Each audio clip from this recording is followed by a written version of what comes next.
Good morning विद्यार्थियों। नमस्कार, मैं संजय गीतांजलि बेड कॉलेज से। आज हम पढ़ेंगे हिंदी भाषा शिक्षण और प्रवीणता में साहित्य विभाग का एक टॉपिक लिया है, जिसमें हम पढ़ेंगे नाटक।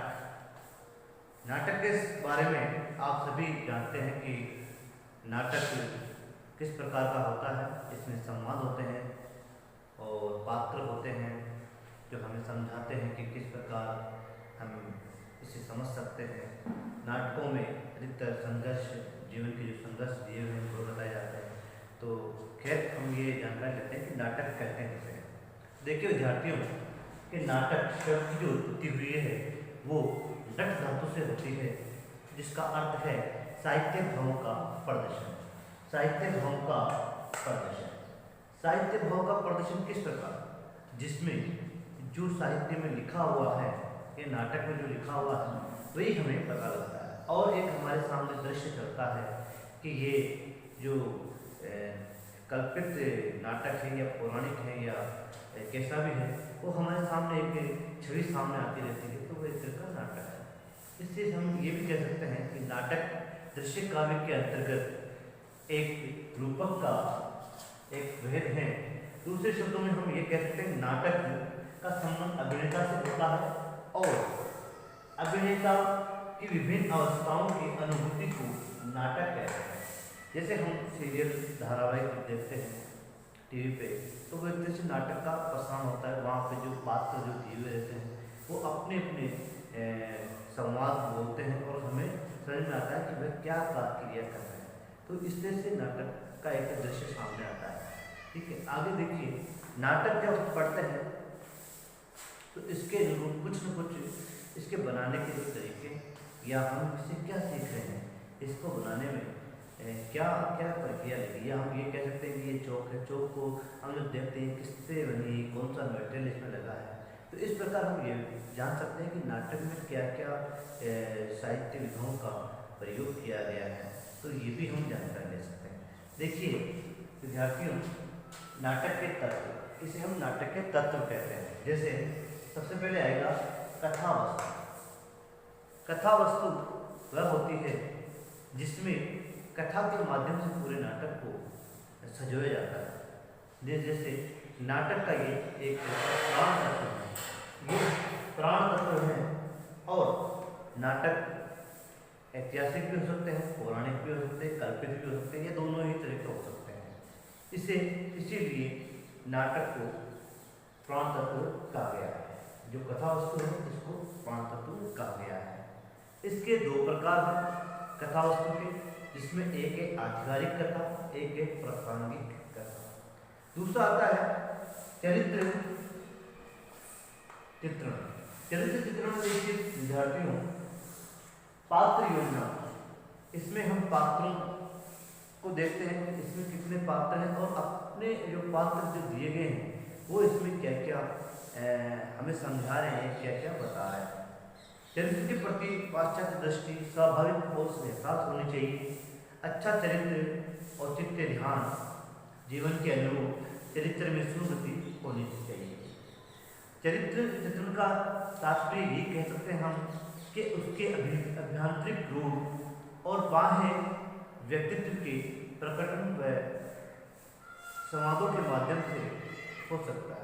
या हम ये कह सकते हैं कि चरित्र चित्रण जो पात्र हमारे दिए गए हैं वो हूबहू उनकी जो विस्तृतियाँ हैं वो हमें नाटक के माध्यम से दर्शाई जाती हैं। तीसरा है कथोपकथन या संवाद। संवाद के माध्यम से हम ये जान पाते हैं कि क्या पात्र के जो संवाद है वह सही है या अच्छे हैं। जितने अच्छे संवाद होंगे उतना ही नाटक हमारा सफल होगा। जिसमें पात्र में जो पात्र की जो चरित्र के चित्रण दिया जाता है उसमें रोचकता आती है, नाटक में रोचकता आती है। इसके बाद में वातावरण सृजन संवादों के माध्यम से होता है कि वहाँ का जो वातावरण कैसा है, वो भी हमें कैसे पता लगता है कि वहाँ के वातावरण से। दूसरा है संवाद जितने सार्थक होंगे, संक्षिप्त होंगे और व्यक्ति संपन्न, उसी प्रकार पात्र का संपन्न होना जायज है। यहाँ हम ये कह सकते हैं नाटक उतना ही सफल होगा।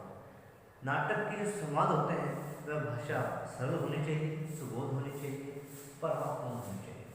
चौथा है तत्व है देश काल। देश काल या वहाँ का वातावरण, जिस नाटक की उपस्थिति वो दे रहे हैं या दिखा रहे हैं हमें, उस नाटक का देश का साकार करने के लिए वहाँ की जो वेशभूषा, सांस्कृतिक स्थिति, सामाजिक स्थिति, राजनीतिक स्थिति, उस पर भी हमें ध्यान देने चाहिए और ध्यान देने के अनुसार यह संकेत भी हमें दर्शाना चाहिए कि ये उसी के ही अनुरूप है।